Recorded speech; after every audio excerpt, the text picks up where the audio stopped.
When you're planning a road trip and you're thinking about where you're going, and you got to think about how you're going to get there. Yeah.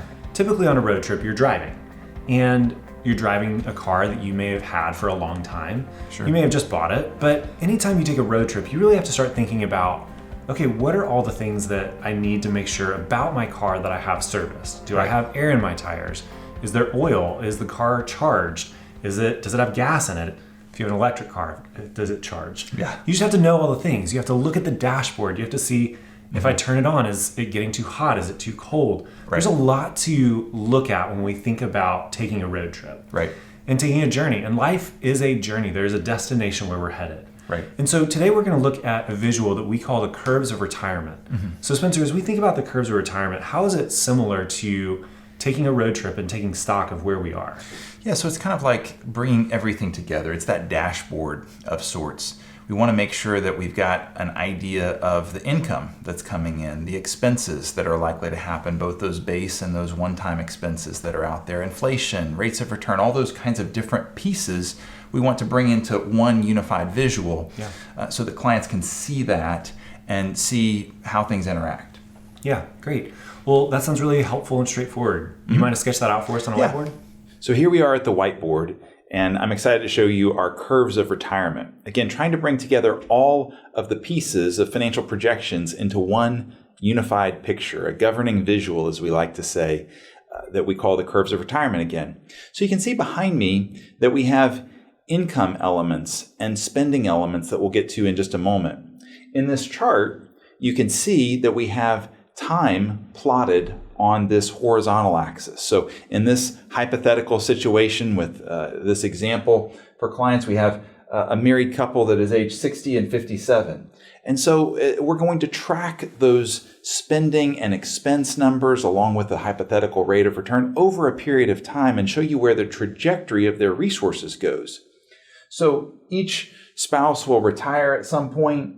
They may draw Social Security at different times in here, and we're indicating that. Of course, they'll have required minimum distributions at some point in time down the road. They may need long-term care.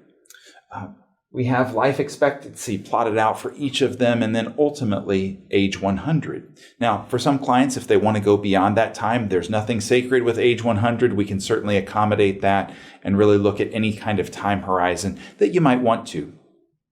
As we think about the vertical axis, again, this is going to be where we plot the trajectory of the resources that you have. Now, each year, of course, we're going to bring in the income elements and also factor in the spending side of the equation, as I mentioned, with a hypothetical rate of return. So you can see the green pieces up here, that rate of return, Social Security estimates.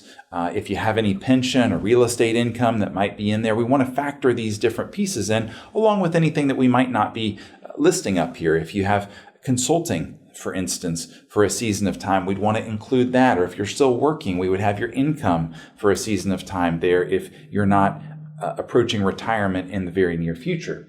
On the other side of things, we want to plot in base spending each year. We want to add in any kind of one-time expenditures that you would anticipate. We will also want to look at anything that might be related to extra living and giving that is a priority. And sometimes we'll even plot out the curve and say, well, you've got some more opportunity here. Let's think about living and giving, which we'll talk about here in just a moment. And then finally, we want to add some inflation to all of our spending numbers so that we can look down the road and see on a nominal basis what those projections should be going forward. Now, we break this down into three discrete curves.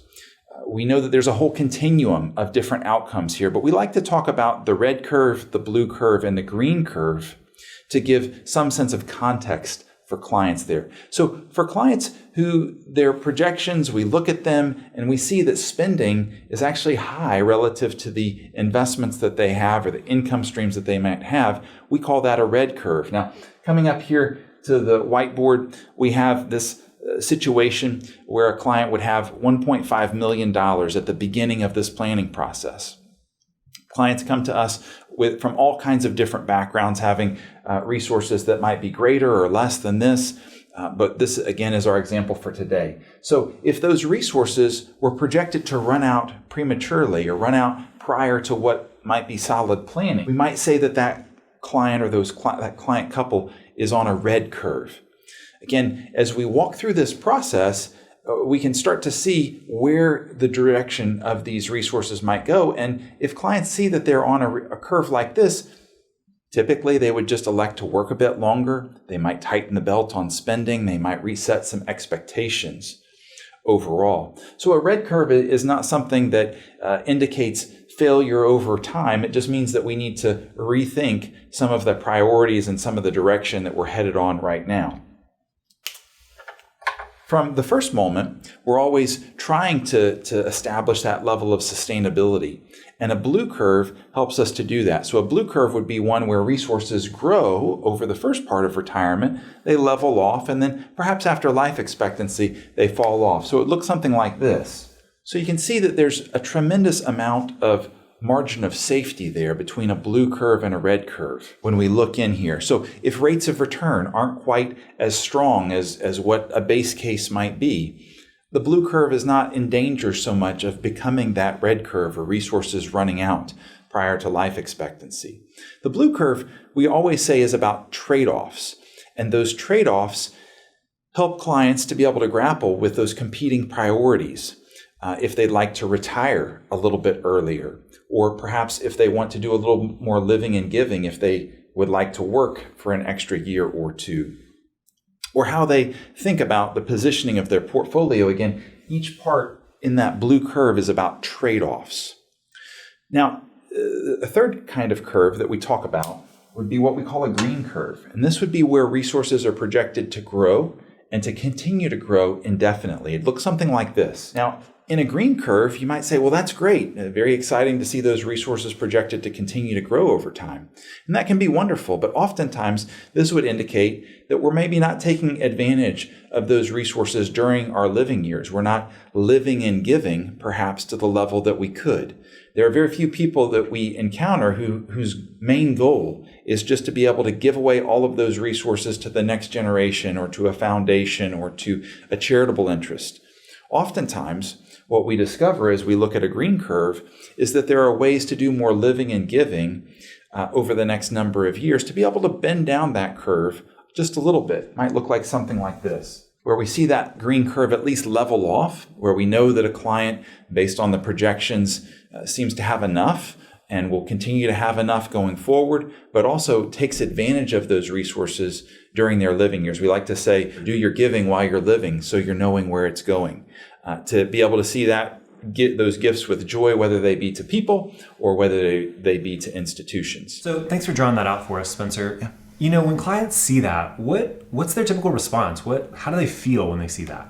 Well, the goal is, again, to bring confidence and rest to their financial world. Mm-hmm. And oftentimes that starts that process where they can intuitively begin to grasp the moving parts. Right. So they can see how, say, getting a consulting gig might impact that curve because it would aid the resources over time. Mm. Or if they want to live and give a little more aggressively early in retirement, it'll pull the curve down a little bit. Yeah. But that may be exactly what needs to happen to align their wealth with their core values. So again, bringing all of that together can just bring that level of confidence and rest, or at least start on that path by seeing, okay, I'm not missing anything here. Right. I may not have been thinking about this piece or this piece or this piece, but now we're pulling it all together. Yeah, great. So is there anything for people watching that they can do to either draw out the curves for themselves, or if they're preparing to come to a meeting with us, like what's maybe the helpful next step for them? Well, I think just compiling everything. Yeah. I mean, that's half the battle for some folks, right, is just making sure that they've got up-to-date values of accounts, anything that would be banking or credit union type of accounts, any kind of investment accounts, and then having an idea of what spending looks like now and maybe in the future. There's exercises that we get into that can help with that, kind of backing into that, and sometimes those are more effective, really. But bringing all of the assets and kind of income pieces together at least is a nice step so that we can begin to put these parts into the big picture. That's great. Well, thanks for joining us, and we'll see you again soon.